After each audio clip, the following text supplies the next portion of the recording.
Hello friends, welcome to ISS platform. आज है 29 अगस्त and 29 अगस्त के करेंगे हम current affair from the Hindu, Indian express और पीआईबी। चलो अच्छा स्टार्ट करते हैं।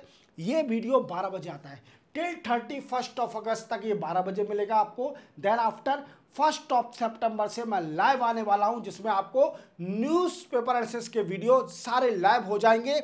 इवन ये वीडियो का टाइमिंग मैंने चेंज कर दिया है, 10:30 AM से मैं लाइव आऊंगा, जिसमें आपको लाइव पढ़ाऊंगा न्यूज़पेपर एनालिसिस। क्योंकि कई सारे बच्चों की डिफिकल्टी आ रही है कि सर कई सारी टर्मिनोलॉजी समझ में नहीं आती है, तो मैं आपको सिंपल लैंग्वेज में वो टर्मिनोलॉजी बताऊंगा। इसी के साथ मैं आपको इन्फॉर्म करना चाहूंगा कि मैंने इंडियन पॉलिटी पूरी खत्म कर दी है। What I means Indian polity के 50 लेक्चर कंप्लीट हो चुके हैं। अब देखना कैसे है, आपको मेरे चैनल को खोलना है, चैनल मार्क प्लेलिस्ट पर जाना है, वहां आपको एक इंडियन पॉलिटी का फोल्डर मिलेगा, उसको देख लीजिए। आपकी इंडियन पॉलिटी स्ट्रांग हो जाएगी। इवन आपको कोई भी टेक्स्ट बुक, इवन किसी भी क्लास को इंडियन पॉलिटी के लिए नहीं जाना पड़ेगा। इसी के साथ मैं आपको इन्फॉर्म करना चाहूँगा कि 80% इंडियन इकोनॉमी भी मैंने कंप्लीट कर दी है, जिसके 40 लेक्चर अपलोडेड हैं। देखना वैसे ही है, जैसे इंडियन पॉलिटी का फोल्डर मिलेगा वैसे ही आपको इंडियन इकोनॉमी का फोल्डर मिलेगा, बट वो लेक्चर बड़े हैं, 1 घंटे 1.5 घंटे के हैं, बट डिटेल में पढ़ाया है। 80% कंप्लीट हो गई है सिर्फ ओनली 14 लेक्चर में, और जो रिमेनिंग 20% है वो मैं जल्दी ही कंप्लीट करा दूंगा, बेफिक्र रही है। चलते हैं। By annual talk between India and Bangladesh. देखो अभी इंडिया और बांग्लादेश के बीच में बाई एनुअल टॉक हुई, क्या डिस्कस हुआ, कौन कौन से पॉइंट पर बात हुई, वो मैं आपको डर बताऊंगा। Then after India and Canada relation normalise. देखो इंडिया और कनाडा के रिलेशन अब नॉर्मलाइज होने वाले हैं, क्योंकि जस्टिन ट्रूडो के जाने के बाद तब से इंडिया और कनाडा पूरी प्रयास कर रही है कि दोनों के रिलेशन नॉर्मलाइज हो जाए। अब कैसे नॉर्मलाइज होने वाले हैं, क्या हुआ ऐसा, वो मैं आपको डिटेल में बताऊंगा। Extension of exemption import duty on cotton. देखो अभी क्या है कि कॉटन पे जैसे आप जानते हो हमारे इंडिया में 11% ड्यूटी लगती थी। अभी गवर्नमेंट ने इसको एग्जाम कर दिया था, बट अभी और एक्सटेंशन कर दिया है, इसका बढ़ा दिया है। कितने डेट तक वो भी बताऊंगा। इवन क्यों कॉटन पर ड्यूटी लगती थी, ऐसा क्यों किया, एग्जाम क्यों किया है, वो भी अपन जानेंगे। Then after 7th meeting of India and Saudi Arabia on defence cooperation. देखो 7th meeting of India and Saudi Arabia defence cooperation की मीटिंग हुई दिल्ली के अंदर, क्या डिस्कस हुआ वो मैं आपको डिटेल में बताऊंगा। Then after national annual report and index on women safety. देखो national annual report and index on women safety पर आई, जिसमें यह बताया गया कि इंडिया की कौन कौन सी सिटी सेफ है फॉर वुमेन और कौन सी सिटी सेफ नहीं है फॉर वुमेन। क्या रीजन है, जिसकी हायर रैंक है उसमें ऐसा क्या है, जिसकी लो रैंक है उसमें ऐसा क्या है, वो भी अपन जानेंगे। चलते हैं। By annual talk between India and Bangladesh and Dhaka. देखो अभी क्या है कि जैसे आप जानते हो शेख हसीना के बाद, जो शेख हसीना प्राइम मिनिस्टर थी, उनके हटने के बाद पहली बार बाई एनुअल टॉक हुई है बिटवीन इंडिया एंड बांग्लादेश, जिससे हमारे इंडिया के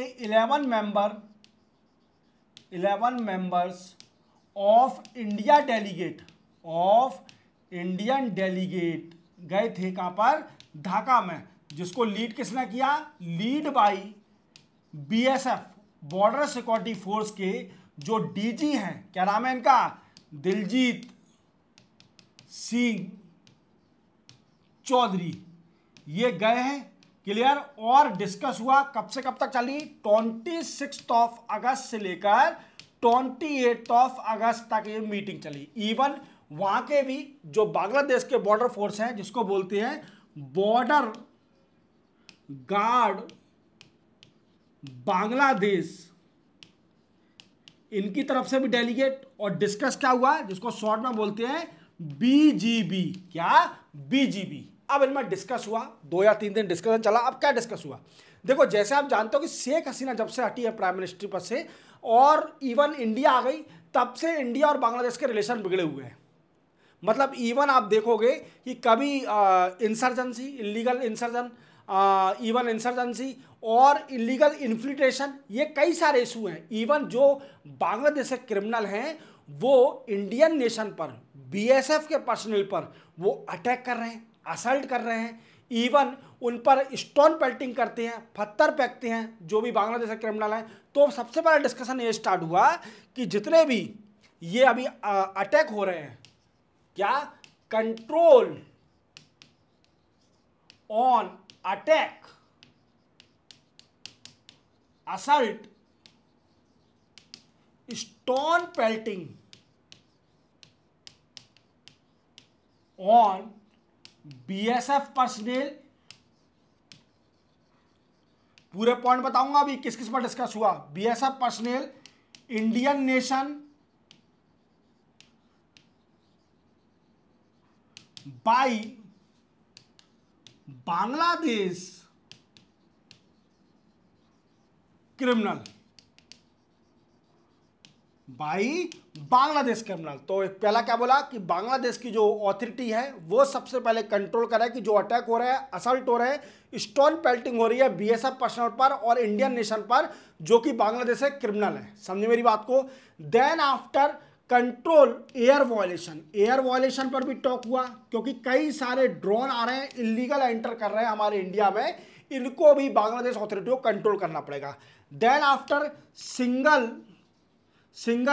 फेंसिंग, क्या है, सिंगल रो फेंसिंग, ये फेंसिंग लगेगी सिंगल वाली, क्लियर, इस पर भी डिस्कस हुआ। देन आफ्टर, जैसे आप जानते हो कि इंडिया और बांग्लादेश ये दोनों कंट्री के बॉर्डर सबसे ज्यादा लगते हैं। वी कैन से इंडिया का जो भी कंट्री है, मतलब जितनी भी कंट्रियों से बॉर्डर लगता है, सबसे ज्यादा बांग्लादेश से लगता है। और कितना लगता है, 4096 किलोमीटर। कितना, 4096 किलोमीटर बॉर्डर एरिया टच करता है इंडिया का बांग्लादेश से। अब इसी को क्या करना है हमें कि इंफ्रास्ट्रक्चर डेवलपमेंट करना है। क्या करना है, इंफ्रास्ट्रक्चर डेवलपमेंट करना है। देन आफ्टर कंस्ट्रक्शन ईटीसी, ये भी बॉर्डर पे है। इवन जो इलीगल इन्फिल्ट्रेशन हो रहा है, क्या इलीगल इन्फिल्ट्रेशन हो रहा है, उस पर भी डिस्कस हुआ। इवन जो बांग्लादेश की मीडिया है वो मिस इंफॉर्मेशन फैला रही है, that miss information spread by Bangladesh media, Bangladesh media जो मिस इंफॉर्मेशन फैला रही है पूरे वर्ल्ड में इंडिया के खिलाफ, इस पर भी कंट्रोल करना है। समझो मेरी बात को। इवन और क्या डिस्कस हुआ, देखो क्या होता है कि हमारे इंडियन इंसर्जेंसी है, कई सारे इंडियन इंसर्जेंट हैं, ये क्या करते हैं इंसर्जेंट, ये बांग्लादेश में सेटल हो जाते हैं। इंसर्जेंट जानते हो, जो मतलब माओवादी कह सकते हैं, क्लियर, इंसर्जेंट जो गवर्नमेंट गिराना चाहते हैं, क्लियर, जो अपना रूल बनाना चाहते हैं, स्टेट की गवर्नमेंट गिराना चाहते हैं, गवर्नमेंट के खिलाफ लड़ते हैं, तो वो इंसर्जेंट है, वो क्या करते हैं, बांग्लादेश में सेटल हो जाते हैं और बांग्लादेश से वो इलीगल एक्टिविटी करवाते हैं। कहाँ पर, इंडिया में। तो यही है जो इंडियन इंसर्जेंट जो बांग्लादेश से इलीगल एक्टिविटी करवा रहे हैं, उस पर भी कंट्रोल किया जाए। समझे मेरी बात को। ये सारा डिस्कस हुआ है। इवन इंडिया और बांग्लादेश को कोऑपरेट करना पड़ेगा क्योंकि ये पहली बार मीटिंग हुई है after Sheikh Hasina step down as a prime minister. और मोहम्मद यूनिस के तो मैंने कारनामे आपको बताए थे, मोहम्मद यूनिस साहब के कई सारे कारनामे बताए मैंने उनके, जब शेख हसीना मैम को प्राइम मिनिस्टर बना के इनको एडवाइजर बना दिया गवर्नमेंट का, तब इनके कई सारे कारनामे बताए मैंने आपको, कई बार कवर किया है। इवन इंडिया ने भी इनकी अच्छे से जवाब भी दिया, इंडिया ने, क्लियर। तो यही है, ट्रांसशिपमेंट फैसिलिटी बंद कर दी थी इंडिया ने एक बार, याद हो आपको, अभी भी बंद है, क्लियर, वो अलग रीजन दिया था। तो ये डिस्कस हुआ है। Biannual talk between India and Bangladesh in Dhaka में हुई थी। पिली खाना शायद हेडक्वार्टर है बीजीबी का, बॉर्डर गार्ड बांग्लादेश का, क्लियर, याद रखना। India and Canada relation normalise, देखो जैसे आप जानते हो कि जस्टिन ट्रूडो, मैंने कई बार आपको कराया ये, Justin Trudeau, clear, Justin Trudeau जब ये कनाडा के पीएम थे, मैं एक्चुअल बताऊंगा क्या कंडीशन है, कनाडा के पीएम थे, तो इन्होंने बिना वजह इंडिया पर झूठा ब्लेम कर दिया कि वहां पर जो खालिस्तान थे, जो खालिस्तान चिल्लाते हैं, खालिस्तान खालिस्तान, अलग देश दे दो इनको खालिस्तान को, बट पॉसिबल नहीं है, इनकी इंडिया में आने की औकात नहीं है। खालिस्तान जो चिल्लाते हैं कनाडा से, तो हरदीप सिंह निज्जर इनका लीडर था एक, हरदीप सिंह निज्जर, हरदीप सिंह निज्जर इनका एक लीडर था, जो कि जून शायद एग्जैक्ट 2023 में इनका असैसिनेशन हो गया था। क्या हो गया था, असैसिनेशन हो गया था हरदीप सिंह निज्जर का। अब क्या हुआ, कनाडा के जो पीएम थे जस्टिन ट्रूडो, इनको समझ में आ गया था कि हमारी हार पक्की है और कई सारे खालिस्तानी जो अच्छे सिख हैं, अच्छे भी सिख हैं, वो कई सारे सिटीजन बन गए हैं कनाडा के, जैसे आप जानते हो। तो क्या है, सिटीजन बन गए तो वोटिंग राइट आ गई है उनके पास। तो क्या है कि जस्टिन ट्रूडो को पता चल गया था कि मेरी हार पक्की है, मेरी हार पक्की है कनाडा के अंदर। तो क्या उसने गेम खेलना स्टार्ट किया। क्या गेम खेलना स्टार्ट किया कि पहले तो अपन क्या करो कि जितने भी सिख हैं, कुछ खालिस्तानी है, कुछ अच्छे सिख हैं जो इंडिया के सपोर्टर हैं, बट उन्होंने कनाडा की सिटीजन ले लिया, वो अलग मैटर है। तो उनका सपोर्ट लेने के लिए मैं क्या करता हूं, मैं इंडिया पर झूठा ब्लेम लगाता हूं। जो हरदीप सिंह निज्जर की असैसिनेशन हुआ है, इस पर इंडिया को फंसा देता हूं, तो पूरे खालिस्तान मेरे सपोर्ट में आ जाएंगे कि यार बताओ बताओ, इंडिया हमारा, इंडिया के अगेंस्ट है, तो डेफिनेटली ये होगा, कहानी होगी, और पूरे खालिस्तान मेरे को वोट देंगे। पर इनको ये नहीं पता कि वोट ये झूठे ब्लेम लगाने से नहीं मिलते हैं, वोट मिलते हैं डेवलपमेंट से, providing the infrastructure, better welfare to the people, इससे वोट मिलती है, ना कि हवाबाजी करने से। क्लियर, समझे मेरी। जो हवाबाजी करते हैं वो हवाबाजी करते रह जाते हैं जिंदगी में। तो हमेशा काम पर फोकस करो, हवाबाजी पर फोकस मत करो। तो यही है। देखो क्या है, जून 2023 में हरदीप सिंह निज्जर की असैसिनेशन हो गया था कनाडा के अंदर। अब इसी को देखते हुए जस्टिन ट्रूडो ने क्या किया, पूरे diplomatic relation, even blame India से तोड़ दिए, सिर्फ खालिस्तान को खुश करने के लिए ये हमको वोट दे दें। ये कहानी हुई। इंडिया भी अड़ी रही। इंडिया क्या दबने वाली है क्या? ये 2025 की इंडिया है, जिसकी अगर पीपी में देखा जाए, परचेसिंग पावर पैरिटी में, तो 2038 तक हमारी इंडिया सेकंड लार्जेस्ट इकोनॉमी बन जाएगी, और आने वाले 2015 में थर्ड लार्जेस्ट इकोनॉमी बन जाएगी। कुछ 2040 कहते हैं, कुछ 2050 कहते हैं, और अभी हमारी exact condition fourth largest economy है after USA, China and Germany. तो हम डरने वाले हैं क्या? तो हमने बोला जितने भी हमारे कनाडा में हाई कमीशन है, ऑफिसर हैं, इन सभी को वापस बुला लो इंडिया से। और इन्होंने भी कनाडा का एम्बेसडर बुला लिया वापस। इवन इंडिया ने कोई कोऑपरेट नहीं करा, हम कोई कोऑपरेट नहीं करेंगे। हम इन्वेस्टिगेशन में कोऑपरेट कर सकते हैं, अगर आप झूठे ब्लेम लगाओगे कि हमारी इंटेलिजेंस का इन्वॉल्वमेंट है, तो वो ऐसा नहीं होगा। कैसा नहीं होगा? ऐसा नहीं होगा। तो यही हुआ, हरदीप सिंह निज्जर जो इसका असैसिनेशन हुआ, अब रिलेशन बिगड़े। पर इसको लगा कि मैं फिर से जीत जाऊंगा। इलेक्शन हुए कनाडा में, भाई साहब जस्टिन ट्रूडो घर पर बैठ गए, जस्टिन ट्रूडो घर पर बैठ गए, और नए पीएम आ गए, मार्क कर्नी। क्या आ गए? मार्क कर्नी। ये नए पीएम आ गए भाई साहब। ठीक है, समझ में आया सब कुछ। मार्क कर्नी आए। मार्क कर्नी के आते ही उन्होंने एक स्टेटमेंट दिया कि हम सबसे पहले जो इंडिया से रिलेशन बिगड़े हैं, उन रिलेशन को पहले नॉर्मलाइज कराएंगे, और जितने भी जो इलीगल एक्टिविटी हो रही है हमारी सॉइल पर अगेंस्ट इंडिया, इन सभी पर कंट्रोल करेंगे। मार्क कर्नी का सीधे स्टेटमेंट आ गया। तो अब इसके बाद क्या हुआ कि G7 की मीटिंग हुई। G7 की मीटिंग हुई कहां पर? कनाडा में।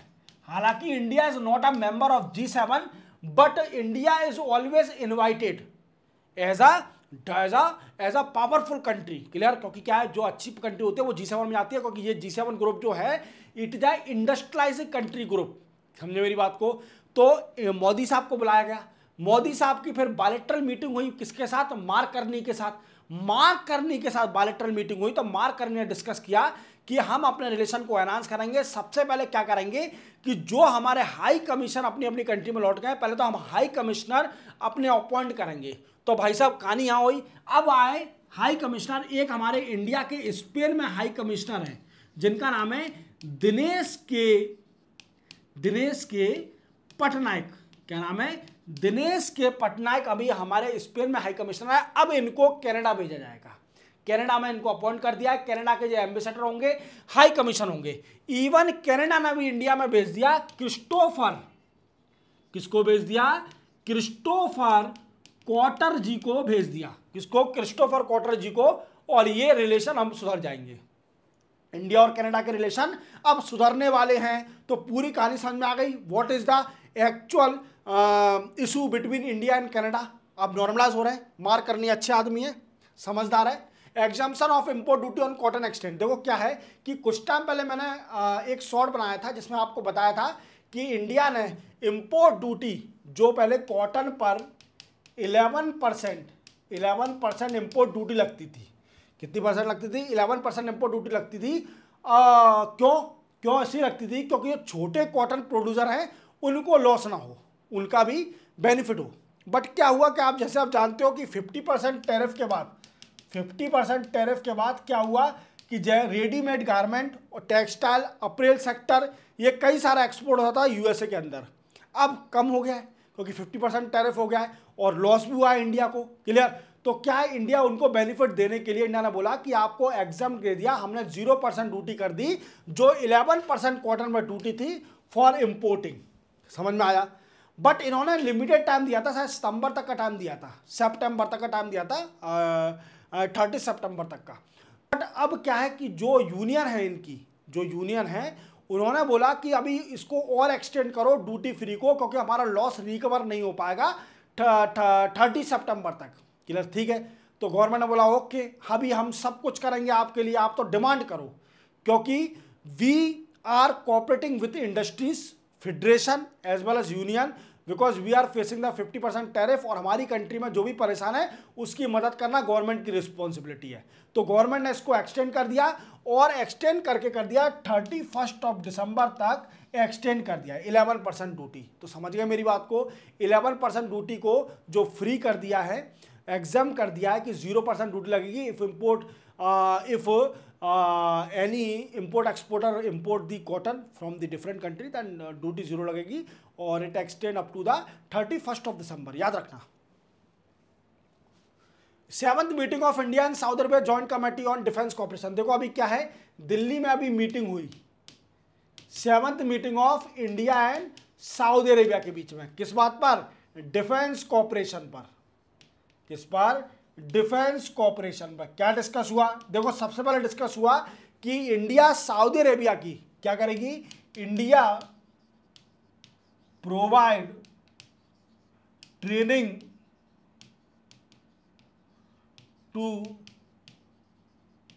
Saudi Arabia armed force. क्या करेगी कि इंडिया ट्रेनिंग देगी सऊदी अरेबिया की आर्म फोर्स को। पहले तो ये डिस्कस हुआ। देन आफ्टर साइबर सिक्योरिटी पर, किस पर? Cyber security, IT, disaster management. क्या है? Disaster management. दिल्ली में हुई है ये मीटिंग। And tactical communication. क्या है? Tactical communication. और क्या डिस्कस हुआ? को production of defence arm and ammunition both country, arm and ammunition of both country. Clear?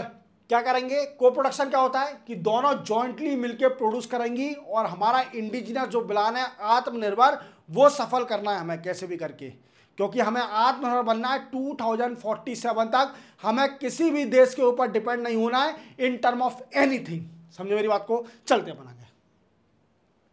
National annual report and index on women safety. देखो हमारे इंडिया में महिला सुरक्षित नहीं है, इस बात को आप जानते हो कि महिला सुरक्षित नहीं है। सुरक्षित क्यों नहीं है? अब इसी बात का मैं आपको एक सर्वे बताऊंगा। जो भी सर्वे आया है, रिपोर्ट आई है किसकी? नारी की। किसकी? नारी। और नारी का फुल फॉर्म क्या है? National annual report and index on women safety. नारी की अभी रिपोर्ट आई है, और नारी ने क्या बोला है? इन्होंने 20,000 नहीं, शायद 20,707 इतनी है, इतनी वुमेन पे सर्वे किया। कितनी? 20,000 या 2,000 है, शायद 20,000 ही है। देख लेना, एक बार चेक कर लेना। सर्वे किया है इन वुमेनों पर। तो इसमें क्या हुआ? पाया गया कि कुछ सिटियां तो बड़ी सेफ हैं और कुछ सिटियां सेफ नहीं है। अब कौन कौन सी सिटी सेफ है ये हम जानेंगे। देखो सबसे पहले इन्होंने बोला कि Mumbai we can say as well, north Kohima, Gangtok, Itanagar. Clear? ये सारी सिटियां सेफ है वुमेन के लिए। क्या है? वुमेन के लिए सेफ है एज पर दी नारी एनुअल रिपोर्ट। नारी की एनुअल रिपोर्ट हो गई है। और कौन कौन सी? मुंबई, एजवाल, क्लियर, कोहिमा, ईटानगर, ये सारी, गंगटोक, ये सारी सिटियां सेफ है वुमेन के लिए। क्योंकि यहां पर क्या है? कौन कौन से फैक्टर है? जो ऐसे देखो, यहां पर सिविक पार्टिसिपेशन, आपको सिविक पार्टिसिपेशन में वुमेन को clear. Then after gender equity, gender equity है यहाँ पर, clear. Then after political participation, हर चीज का बेनिफिट है यहाँ पर। Even education is also better in this particular city, so women is safe in this city, clear. अब अनसेफ कौन कौन सी सिटी है जो नीचे से आई हैं, तो देखो अनसेफ तो मैं बताता हूँ आपको अनसेफ कौन कौन सी नहीं है। देखो अनसेफ नहीं है कोलकाता, कोलकाता वुमेन के लिए सेफ नहीं है। इवन रांची, रांची सिटी भी सेफ नहीं है। पटना, पटना सेफ नहीं है, क्लियर। दिल्ली, दिल्ली वुमेन के लिए सेफ नहीं है, समझे मेरी बात को। ये Jaipur, Jaipur I think safe है। जयपुर जयपुर देख लेना एक बार, जयपुर है कि नहीं है। जयपुर आई थिंक सेफ में है कि अनसेफ में है, एक बार कंफर्म कर लेना। तो ये सारी सिटियां हैं जो अनसेफ हैं फॉर वुमेन सेफ्टी। अब इसके रीजन क्या है, देखो इसके रीजन है कि जैसे आप जानते हो पैट्रियार्की सोसाइटी, मतलब आदमियों की सोसाइटी है, वुमेन को कोई रिस्पॉन्सिबिलिटी नहीं दी जा रही है। यहां पर ये हो रहा है, क्लियर। क्राइम हो रहे हैं वुमेन के खिलाफ, इवन मोलेस्टेशन, टीजिंग, ये कई सारे कारण हैं। तो नारी रिपोर्ट को मेंशन करके आना, सेफ सिटी कौन सी है, अनसेफ कौन सी है, तो आपको अच्छे मार्क्स मिलेंगे, ये मेरी गारंटी है, क्लियर। चलते हैं। तो इसी के साथ आज लेक्चर न्यूज़ कम थी, क्योंकि वो जो इंडिया और जापान का इशू है, इंडिया और जापान के जो मोदी साहब जापान गए हुए हैं, जो एजेंडा है वो एजेंडा में 23 ऑफ शायद आई थिंक अगस्त के न्यूज़पेपर एनालिसिस के वीडियो में आपको करा चुका हूँ, क्लियर। देन आफ्टर अब फाइनल डिस्कशन होगा तो मैं आपके लिए एक इंडिविजुअल वीडियो बनाऊंगा इंडिया और जापान के रिलेशन के ऊपर। देन आफ्टर सिंगाई कोऑपरेशन ऑर्गेनाइजेशन के एजेंडे ही मैंने 23 ऑफ अगस्त को कवर कर दिया आपके। अब जब फाइनल डिस्कशन होगा सिंगाई कोऑपरेशन ऑर्गेनाइजेशन में, उसके लिए भी एक इंडिविजुअल वीडियो बनाऊंगा। तो आपके लिए इस मंथ या एट द स्टार्टिंग ऑफ सितंबर आपको 2 वीडियो एडिटोरियल के आने वाले हैं, जिसमें इंडिया और जापान के discussion, then after सिंगाई cooperation organisation 2 जो कि तेंजिन चाइना में होने वाली है, और मोदी साहब 4 डे की विजिट पर गए हैं, क्लियर। मिलते हैं हम कल, तब तक के लिए जय हिंद।